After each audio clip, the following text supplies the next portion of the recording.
Hello everyone, welcome back to our hello channel. Madam, ఆపండి. ఇంగ్లీష్లో ఎలా మాట్లాడాలో నేర్పించమంటే గ్రామరు టెన్సెస్ అంటారేంటి? ఈ గ్రామరు ఎన్నాళ్ళు నేర్చుకున్నా మాకు అర్థం కాదు, కానీ ఇంగ్లీష్లో ఫాస్ట్గా ఎలా మాట్లాడాలో నేర్పించండి మేడం చాలు. ఇలాంటి గ్రామర్ క్లాసులు చాలామంది చేశారు. ముందు సింపుల్గా ఇంగ్లీష్లో ఎలా మాట్లాడాలో నేర్పించండి చాలు. Hey, who are you? Who allowed you to come here? How dare you talk to me like that? You just go away from here. వెళ్తానులే మేడం, మా అందరు సబ్స్క్రైబర్స్ ఫీలింగ్ అదే. Really? అవును మేడం, ఈ గ్రామర్ కాకుండా సింపుల్గా ఇంగ్లీష్లో ఎలా మాట్లాడాలో నేర్పించండి చాలు. అవునా? మీరు కూడా అలాగే ఫీల్ అవుతున్నారా? నాకు కూడా చాలా కమెంట్స్ వస్తున్నాయండి. సింపుల్గా ఇంగ్లీష్లో మాట్లాడడం ఎలా నేర్పించండి మేడం అని చాలామంది కమెంట్స్ అయితే చేస్తూ ఉన్నారు. ఇప్పటివరకు నేను గ్రామర్ టాపిక్స్లో అన్ని టాపిక్స్ ఇంకా వొకాబులరీ వీటికి సంబంధించిన క్లాసెస్ అన్నీ కూడా అప్లోడ్ చేశాను. కానీ ఒక ఆర్డర్లో అంటే spoken English classes Day.1, Day.2, Day.3 ఇలా అయితే నేను అప్లోడ్ చేయలేదు. 40 days అని, 60 days అని, 30 days అని ఇలా డేస్ వైజ్గా అయితే నేను ఇప్పటివరకు అప్లోడ్ చేయలేదు. అయితే ఈ రోజు నుంచి నేను అది స్టార్ట్ చేస్తాను. మీరు చేయవలసిందల్లా ఒకటే, వీడియోని స్కిప్ చేయకుండా చూడండి. మీరు రోజుకి ఎన్నో వీడియోలు చూస్తూ ఉంటారు. వాట్సాప్లో ఎవరైనా షేర్ చేసిన వీడియో లింక్స్ ఓపెన్ చేస్తారు, ఇంకా టైంపాస్కి కొన్ని వీడియోస్ చూస్తూ ఉంటారు, ఎంటర్టైన్మెంట్ వీడియోస్ చూస్తూ ఉంటారు. ఈ వీడియో ఒక 10 minutes స్పోకెన్ ఇంగ్లీష్ వీడియో చూసినంత మాత్రాన మీకు టైం ఏమీ వేస్ట్ అవ్వదు, ఇంకా మీకు చాలా యూస్ఫుల్. కాబట్టి వీడియోని స్కిప్ చేయకుండా క్లాస్ స్టార్ట్ అయిన దగ్గర నుంచి ఎండింగ్ వరకు అలా ఓపెన్ చేసి చూడండి, మీకు చాలా చాలా యూస్ఫుల్. ఏ విషయమైనా సరే మనకి ప్రాక్టీస్ ద్వారా మాత్రమే తెలుసుకుంటాము, నేర్చుకుంటాము కదా. ఫర్ ఎగ్జాంపుల్, స్విమ్మింగ్ ఉందనుకోండి, స్విమ్మింగ్ మీకు నేర్చుకోవాలని ఉంది. అప్పుడు ఎలా నేర్చుకుంటారు? ఆ గట్టు మీద కూర్చొని ఈత కొట్టే వాళ్ళని చూసి నేర్చుకుంటారా? కాదు కదా.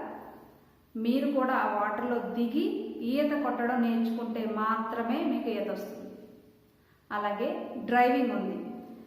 డ్రైవింగ్ చూసి అంటే ఏది తిప్పుతున్నాడు, ఏది హోల్డ్ చేస్తున్నాడు, అవన్నీ కూడా చూసి నేర్చుకుంటే వస్తుందా? రాదు కదా. మీరు ఆ సీట్లో కూర్చొని ట్రై చేస్తేనే వస్తుంది. అలాగే యాక్టింగ్ కూడా అంతే. ఎలా చేస్తున్నాడు అని చూస్తే రాదు, మీరు కూడా యాక్ట్ చేసి ట్రై చేస్తేనే వస్తుంది. అలాగే ప్లేయింగ్, క్రికెట్ ఉంది. దాని రూల్స్ అన్నీ తెలుసుకొని అలా చూడడం వల్ల అయితే మీకు ఏమీ రాదు, మీరు ప్రాక్టీస్ చేస్తేనే వస్తుంది. అలాగే ఏదైనా సరే మనం ప్రాక్టీస్ చేస్తేనే వస్తుంది. అలాగే ఇంగ్లీష్ కూడా చూసి లేకపోతే విని రాసి అలా వదిలేస్తే రాదు. మీరు వాటితో పాటుగా ప్రాక్టీస్ కూడా చేయాలి, అప్పుడే మీకు 100% వస్తుంది. కాబట్టి నేను అప్లోడ్ చేసిన క్లాసెస్ చూసి వదిలేకుండా మీరు ఆ సెంటెన్స్ ఫార్మేషన్ అన్నీ కూడా, ఆ సెంటెన్స్ ఫార్మేషన్ అంటే ప్రతి క్లాస్లో మీకు కొన్ని సెంటెన్స్ ఫార్మేషన్స్ గురించి చెప్తూ ఉంటాం కదా, అవన్నీ రాసుకొని మీరు మాట్లాడేటప్పుడు వాటిని యూజ్ చేయండి, అప్పుడే మీకు చక్కగా వస్తుంది ఈ లాంగ్వేజ్. మీరు ఇంగ్లీష్లో చక్కగా మాట్లాడాలి, ఎటువంటి సంకోచం లేకుండా చక్కగా మాట్లాడాలి అనుకుంటే మీరు గ్రామర్ని ఎక్కువగా మరీ డెప్త్కి నేర్చుకోవద్దు. అలా నేర్చుకోవడం వల్ల ఏమవుతుందంటే మీరు మాట్లాడలేరు సరికదా. ఎదుటి వాళ్ళు ఇంగ్లీష్లో ఎవరైనా మాట్లాడితే వాళ్ళు మాట్లాడే మాటల్లో తప్పుల్ని పట్టుకోవడమే సరిపోతుంది మీ పని. కాబట్టి టూ మచ్గా అయితే గ్రామర్ని నేర్చుకోవద్దు. ఎంత అవసరమో అంత మేరకు మాత్రమే గ్రామర్ని నేర్చుకోండి మాట్లాడడం కోసం. అఫ్ కోర్స్ మనం గ్రామర్ని నేర్చుకోవాలి, ఎప్పుడు టీచర్స్ నేర్చుకోవాలి, ప్రొఫెసర్స్ నేర్చుకోవాలి, ఎందుకంటే వాళ్ళ స్టూడెంట్స్కి టీచ్ చేయడం కోసం, అది ఒక సబ్జెక్ట్ కాబట్టి.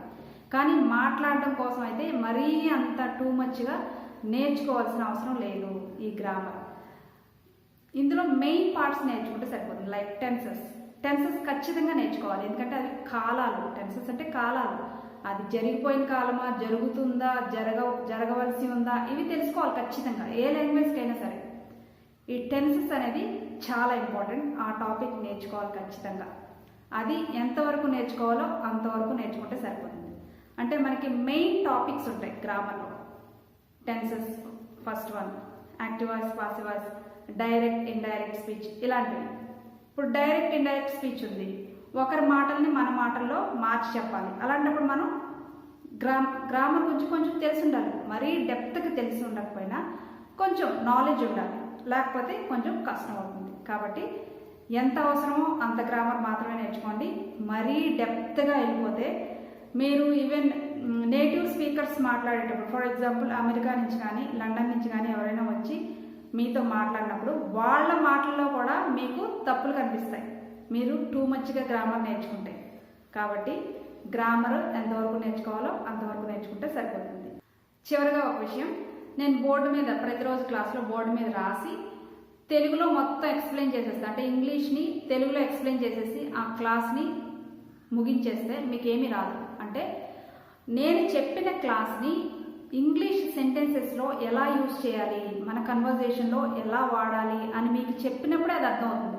మొత్తం నేను తెలుగులోనే చెప్పేసి తెలుగులోనే మాట్లాడేస్తే మీరు ఎలా నేర్చుకుంటారు? కాబట్టి నేను చెప్పిన క్లాస్ని ఎండింగ్లో ఎలా యూజ్ చేయాలి, ఆ సెంటెన్సెస్ని మన కన్వర్జేషన్లో ఎలా యూజ్ చేయాలి అని కూడా మీకు డైలీ క్లాసెస్లో నేను చెప్తాను. అది కూడా మీరు గమనించండి. ఇప్పుడు మనం Day 1 స్పోకెన్ ఇంగ్లీష్ క్లాస్ని స్టార్ట్ చేద్దాం. ఈ ఫస్ట్ డే స్పోకెన్ ఇంగ్లీష్ క్లాస్లో మీకు ప్రొనౌన్స్ గురించి ఎక్స్ప్లెయిన్ చేయాలనుకుంటున్నాను. ఈ ప్రొనౌన్స్ అనేవి ఇంగ్లీష్ మాట్లాడడానికి చాలా చాలా ఇంపార్టెంట్ అండి. ఈ ప్రొనౌన్స్ ఎప్పుడు ఎక్కడ ఎలా యూజ్ చేయాలి, అలాగే వాటి మీనింగ్స్ కూడా తెలుసుకోవాలి, గుర్తుపెట్టుకోవాలి. ఒక్క ముక్కలో చెప్పాలంటే బట్టి పట్టేయండి. So let's get started the video. Look at the board here. The pronouns table: subjective pronouns, objective pronouns, possessive adjectives, possessive pronouns, reflexive pronouns. First ఇది చూద్దాం, subjective pronouns. మనకి సబ్జెక్ట్స్ 7 ఉన్నాయి కదా. I, we, you, he, she, it, they. ఇవి మనకి subjects. ఇందులో మనకి first person, second person, third person ఇలా ఉంటాయి. ఫస్ట్ పర్సన్ అంటే ఏంటి? నేను, ఐ. సెకండ్ పర్సన్ అంటే నువ్వు. ఫర్ ఎగ్జాంపుల్ నేను ఒక వ్యక్తితో మాట్లాడుతాను అనుకోండి, నేను ఫస్ట్ పర్సన్, అతను సెకండ్ పర్సన్. నేను ఎవరితో అయితే మాట్లాడుతున్నానో అతను సెకండ్ పర్సన్. నేను ఎవరి గురించి అయితే మాట్లాడుతున్నానో అంటే అక్కడ వ్యక్తి ఉండడు, అతను థర్డ్ పర్సన్. నేను, నువ్వు, అతడు, ఆమె, అదే, అది ఇలా వస్తుంది ఈ పర్సన్స్ గురించి. ఇప్పుడు వీటి గురించి మీకు డీటెయిల్గా ఎక్స్ప్లెయిన్ చేస్తాను. ఇక్కడ చూడండి, first person I, second person you, third person male అంటే అబ్బాయి he, third person female she, third person singular it, first person plural అంటే నేను, మేము, సెకండ్ పర్సన్ ప్లోరల్ యూ అంటే ఒక్కరున్న యూఏ, మోర్ దెన్ వన్ ఉన్నా సరే యూనే వస్తుంది. Next third person plural they,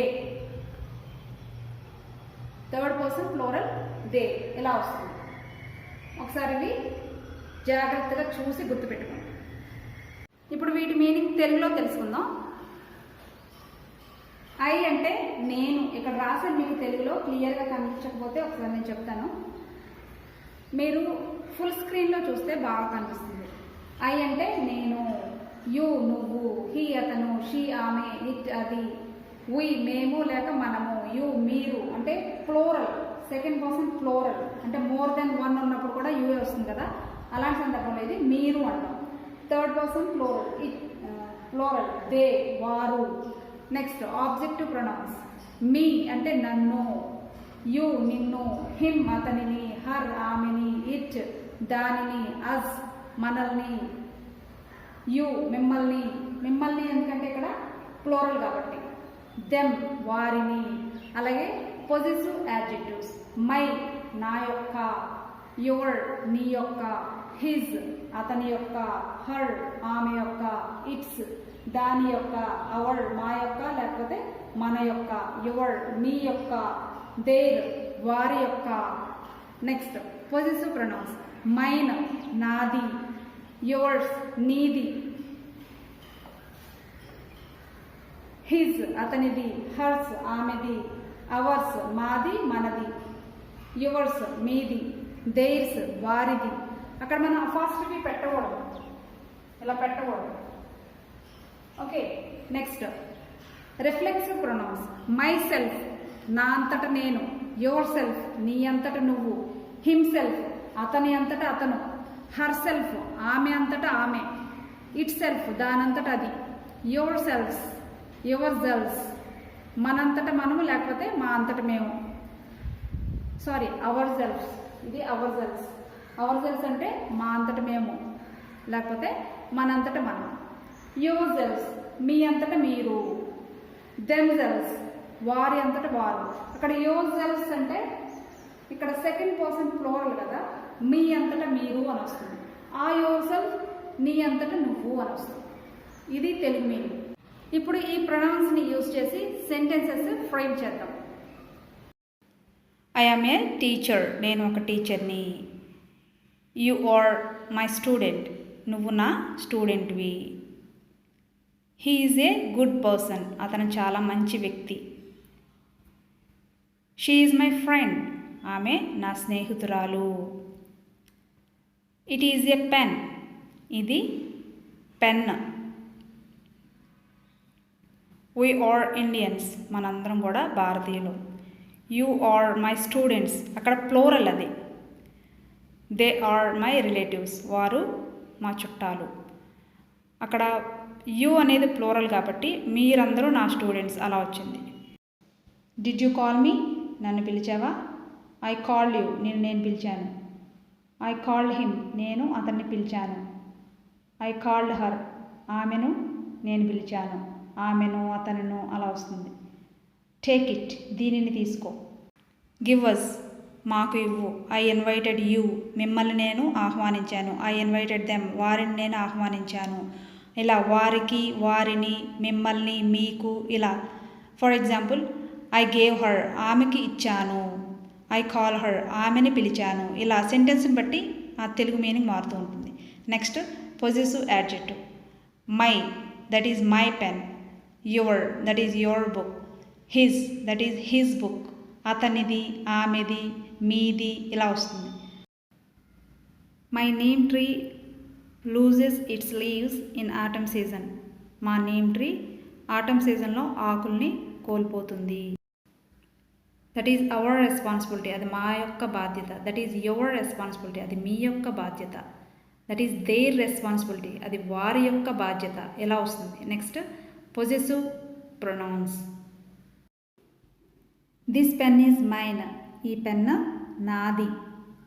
that dog is yours, ఆ డాగ్ నీది, అది సింగులర్, నీది. Next the bike is his, ఆ బైక్ అతనిది. ద బుక్ ఈజ్ హర్స్, ఆ బుక్కు ఆమెది. ద స్కూల్ ఈజ్ అవర్స్, ఆ స్కూలు మనది. ద బిల్డింగ్ ఈజ్ యువర్స్, ఇక్కడ యువర్స్ అంటే ప్లోరల్, మీది, ఆ బిల్డింగ్ మీది. ద హౌస్ ఈజ్ దేర్స్, ఆ ఇల్లు వారిది ఇలా వస్తుంది. Reflexive pronouns. First one, I baked a cake myself, నా అంతటి నేనే కేక్ చేశాను. Next, you solved the problem yourself, నీ అంతటి నువ్వే ప్రాబ్లమ్ని సాల్వ్ చేసుకున్నావు. He repaired the bike himself, అతనంతటా అతనే బైక్ రిపేర్ చేసుకున్నాడు. She solved the problem herself, తనంతట తనే ప్రాబ్లమ్ని సాల్వ్ చేసుకుంది. The baby hurt itself, baby అంతటా బేబీయే తనని తానే హర్ట్ చేసుకుంది. వీ ప్రాక్టీస్డ్ అవర్ సెల్ఫ్, మా అంతట మేమే ప్రాక్టీస్ చేసుకున్నాము. They climbed the mountain themselves, వారంతట వారే మౌంటైన్ని, కొండని ఎక్కారు ఇలా వస్తుంది.